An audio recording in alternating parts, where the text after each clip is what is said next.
Chag Purim Sameach, Chag Purim Sameach, Rabotai. Good morning, Rabotai. Breakfast and welcome to Breakfast in the Class, Purim edition. Breakfast in the Class today is sponsored by Yaakov Shirazi on the occasion of Purim, La'aslacha Bakol Mikol Kol. As well, Breakfast in the Class is dedicated in loving memory and Lilui Nishmat Shlomo ben Rachel Avashalom, sponsored by Nahal Talasazan. We're so sorry for your loss. And Breakfast in the Class is dedicated for the Refuah Shlema of Esther Bat Tehillah, sponsored by Miriam Kashanian, and sponsored by the Breakfast King, Stephen Rappaport, in honor. There you go. Okay. Sponsored by Stephen Rappaport in honor of Purim and the fascinating month of Adar Bet. Wishing all a joyous Purim. And of course, the week of Kobru is dedicated in loving memory of Morris' son, Alav Shalom, Lilu Nishmat, Moshe ben Adel, sponsored anonymously. Okay, Rabotai, I want to share with you something that is magnificent. The idea is simple, and it goes as follows. We know that all that we learn in the Torah is actually not about specifically what it's talking about, but it's actually giving you much wider ideas if a person was paying attention closely enough. Now, each of the holidays, they represent different concepts. So as an example, the holiday of Pesach represents the concept of freedom. Now, no one will tell you that the Torah only wants you to be free on Pesach. No one will tell you that. Obviously, we want you to be free when? All year round. You just use the holiday of Passover to be able to break free.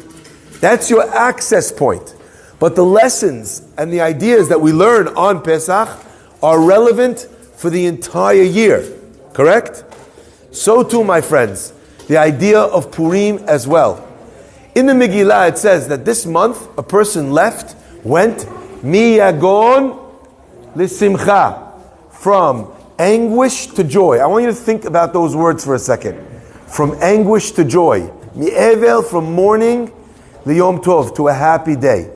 What we're learning over here is something remarkable, and that is that if a person understands exactly what to do, it is possible not just to be happy on happy days, not just to be happy on when things go well, but to be happy even when things are miserable, Rabotai. Miyagon l'simcha. Purim has within it the ingredients to transform, to transition from difficulty, sadness, pain, anguish, to joy. What do? How does a person achieve this magnificent thing? I think if I told you that I had this as a pill, you'd all invest in my pill, correct? Right? The whole world is running away from pain.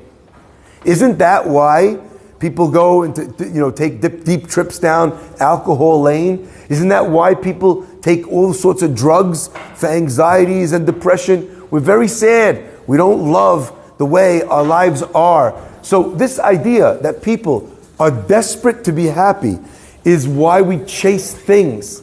It's a very famous line. We as a people, as a society, we spend money we don't have to buy things we don't need to impress people we don't like.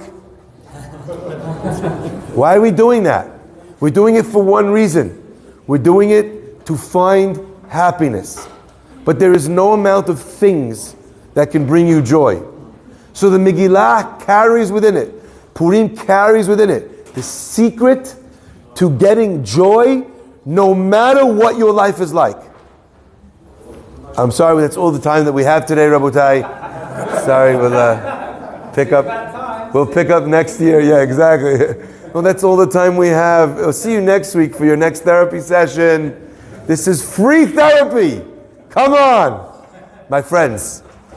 The mitzvot of Purim are actually ingredients to a recipe. And the 4 mitzvot are not created equal. One of the mitzvot is a daddy mitzvah, and the other 3 mitzvot are like children mitzvot of the daddy mitzvah. They're not like brother or sister mitzvot. My friends, I want you to understand how I know this. How do I know that there's one mitzvah that's more central, more essential than the rest? How do I know that? Which mitzvah is that? Of the 4, so we've got 4. Megillah, Mishteh, Matanot Levyonim, Mishloach Manot, the four mems. Megillah. Terry, why do you think Megillah is most important? So we're commanded to do all of them. In the Megillah, it says, Mishloach Manot Yisrael, Matanot Levyonim, Yimei Mishteh V'Simcha. Okay, you wouldn't know. That's true. What do we say? Do it twice. So nice. We do it twice. Someone said to me, that's not a good proof, Rabbi. We also give Matanot Levyonim twice. The answer is that is true.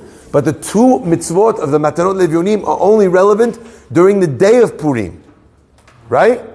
The mitzvah of Mikra Megillah is relevant in the nighttime and in the daytime. And we're so careful with the mitzvah of Megillah that if a person missed one word, that's it, they're out. You've lost, you don't have it.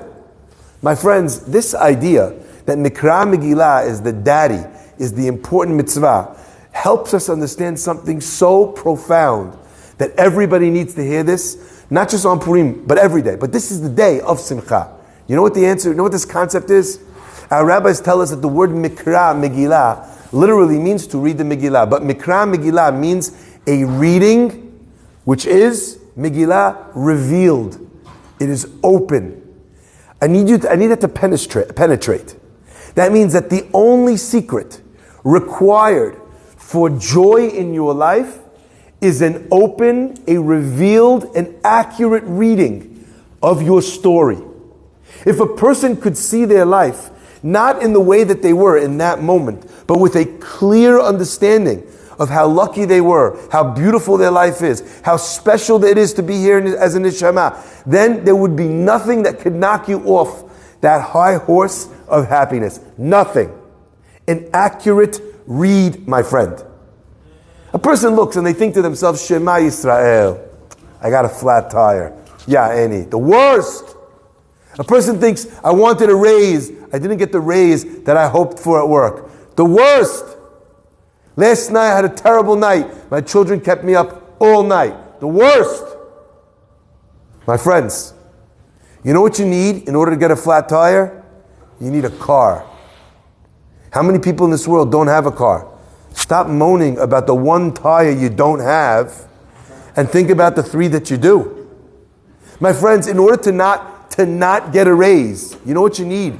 You need a job. How many people don't have a job? The house is leaking. You have a house. There are people, we all see them on the streets of the city, that are homeless. Okay? A person's crying about how difficult, you don't know, Rabbi, my kids, they drive me crazy, they kept me up all night. I remember once I had a couple, they were arguing. What were they arguing about? They were arguing over, big fight, over what to name their daughter. So I sat down with them and I said, this is a very important issue and it deserves a lot of thought. I said, I don't really have the time now. If you'd like, you guys, we can talk later. You know, I'm doing a class. I need to prepare for this class. I'm doing it tonight. It's by Jojo Shehebar's house. You're more than welcome to come to the class on behalf of an organization. They said, oh, which organization is behalf of? I said, it's on behalf of Bonei Olam, for people who who can't have children. You're crying about, how it's a little bit difficult. How, think for a second. How your wedding planning is so stressful. And the guy's thinking, I wish I had that stress. I don't have a girl. I was up the whole night. If only I would pay, and I am paying, tens of thousands of dollars to stay up at night. You don't know how lucky you are. So what we need in order to be happy in our lives is an Mikra Megillah, an accurate reading of what's going on. And indeed, that is what the Megillah is about. It tells you a story, but it helps you realize that in a situation and in a scenario that looks like you've been abandoned, that's not what's really happened. In a scenario when Esther is thinking, how could this happen to me? Eli, Eli, lama azavtani, why have you left me? God's like, left you? Are you kidding me? You're exactly where you're supposed to be.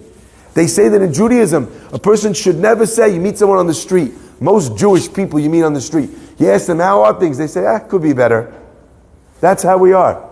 You know what they say? What's the difference between a Jewish pessimist and a Jewish optimist? A Jewish pessimist says, things they can't get any voice.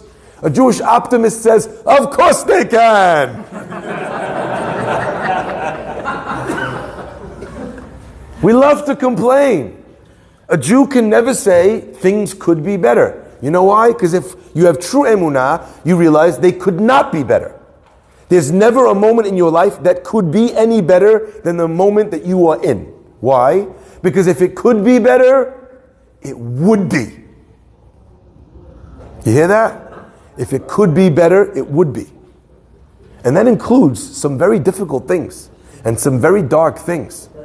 An accurate read of your life does not mean that you ignore your own pain and your own suffering. It means that you're aware of it. You recognize it. You're not denying the one wheel that's off, but you're saying, you know what? I'll try and fix it. I'll do my best. I have other things that I'm very happy about, that I'm very proud about, that can bring me joy and gratitude. My friends, if a person can have Mikra Megillah, no sadness. What's the problem to finding an accurate read in your life? Sometimes it's very hard. So someone tells you, oh, think about how lucky you are. You tell them, shut up. Think about how many things you have. Shut up. You don't want to hear it. So what's the antidote? The first antidote, my friends, is matanot evyonim. You go give money to someone who's poorer than you. Poorer than you doesn't only mean in money. It might mean in something that they're missing or they're lacking.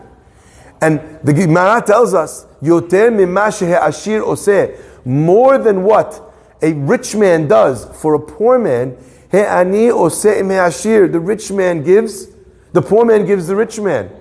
Why? Simple level of understanding. You've given the poor man $2. What did he give you? He gave you a mitzvah. He gave you olam haba. It's not equal. He gave you more than you gave him. But a deeper understanding, my friends, you gave him $2. Do you know what he gives you?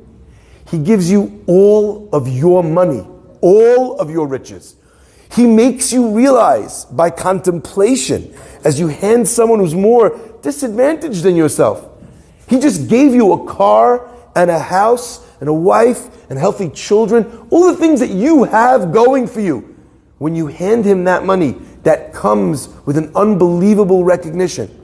My friends, until a rich man realizes he is rich, there is no difference between a rich man and a poor man.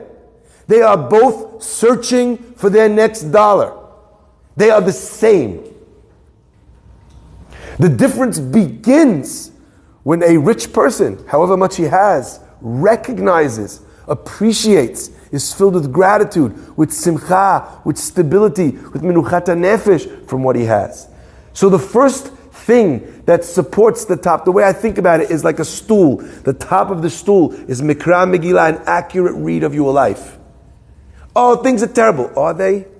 Look at what you have. You have so many beautiful things in your world, in your life.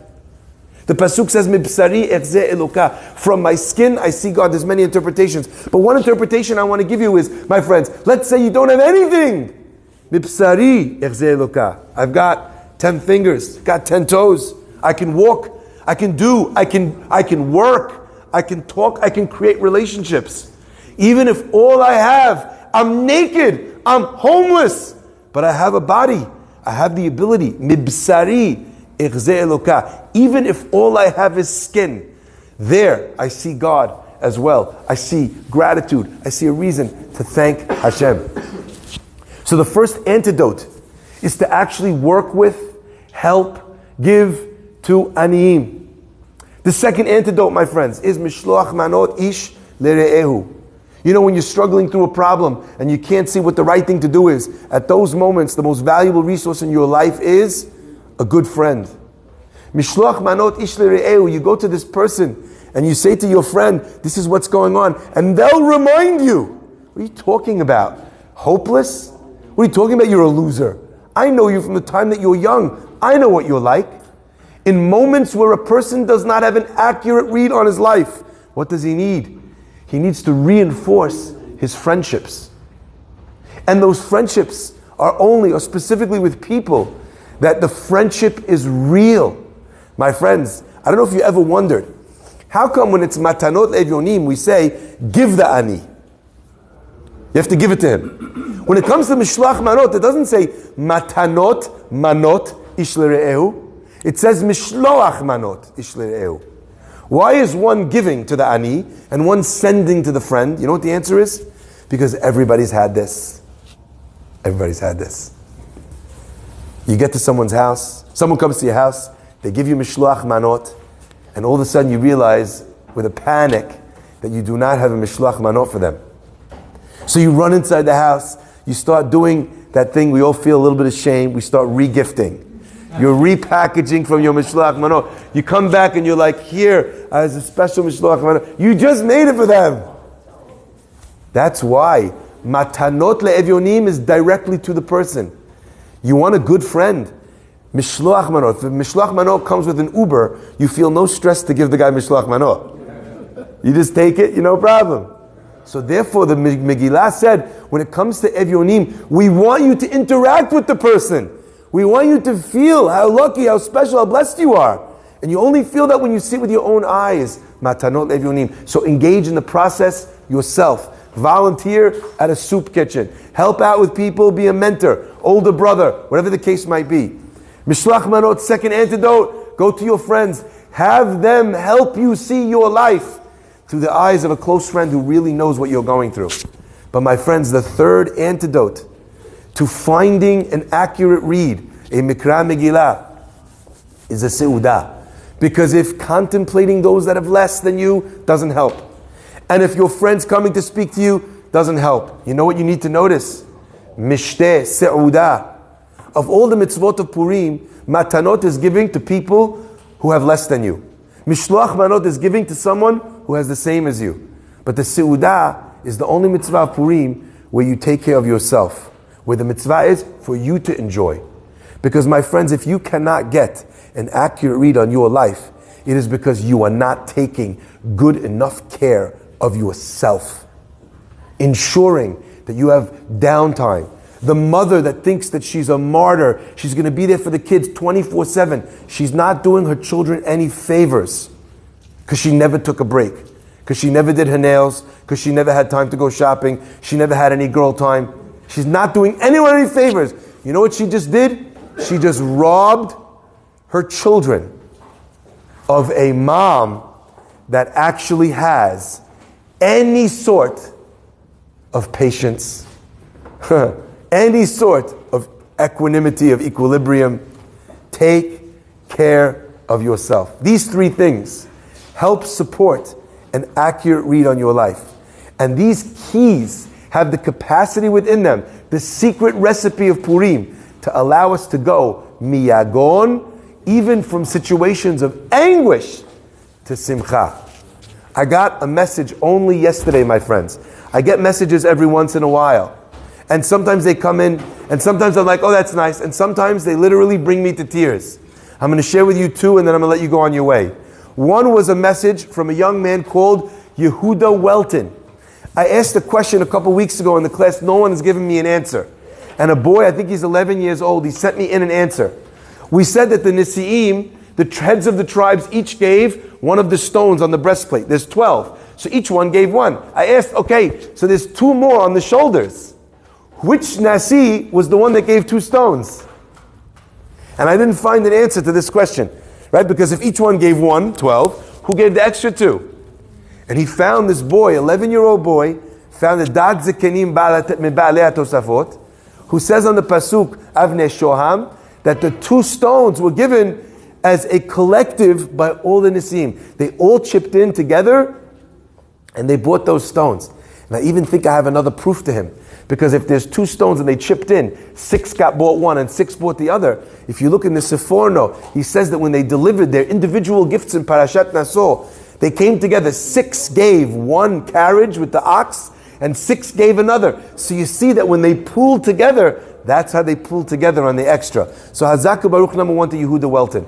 The second person I want to say Hazaku Baruch to, I do not know her name. But she thanked us for breakfast in the class that we do here in the synagogue that many of you have sponsored before. She said, I want to thank you for, I've been seeing your class in a time when I've needed a lot of pick-me-up. And it's meant so much to me, and it's changed my life immeasurably.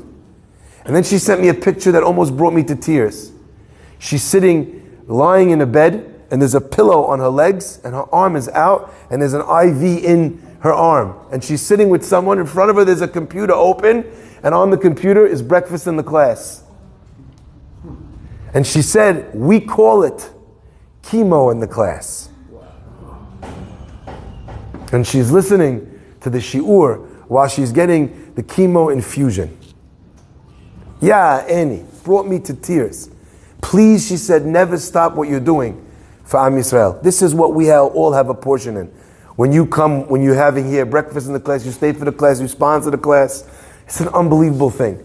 My friends, don't you feel lucky now? That's an example of matanot le'evyonim. You suddenly contemplated someone that doesn't have it, and whatever your problems are, you're having breakfast in the class today. You ain't having chemo in the class. Do you understand? Mikra Megillah, that's an authentic, accurate read. No one is telling you to downplay your difficulties. That's not accurate. That's not honest. But we are telling you to see those difficulties in the context of a broader picture of a larger story that is heading in a specific and in a beautiful direction. I wish you all a magnificent Purim. Amen. I wish you all Be'ezrat Hashem, Be'ezrat Hashem. We look forward to seeing all of you. Pop in at some time for the Seudah today between 4 and I think and 8 or something like that, downstairs. Be'ezrat Hashem, for those of you that can, if you're in Brooklyn on March 22nd, to pop in to say Mabruk for the wedding, for my daughter's wedding in the Palace Hall. We'd love to see you. Everyone should experience in their life, in their day, only berachot. And last but not least, please repeat after me. I give a beracha for refuah shelema for Yaakov Yisrael ben Tamar Malka. Give berachot today. Pray today. Don't waste the day. Whatever you need. Just as if a person opens their hand, you have to give. Borei Olam says, if you open your hand, I will give you. Poteach et yadecha, u'mazbiya, l'chol chai hatzon. Rabbi Chananya ben Akasha omer,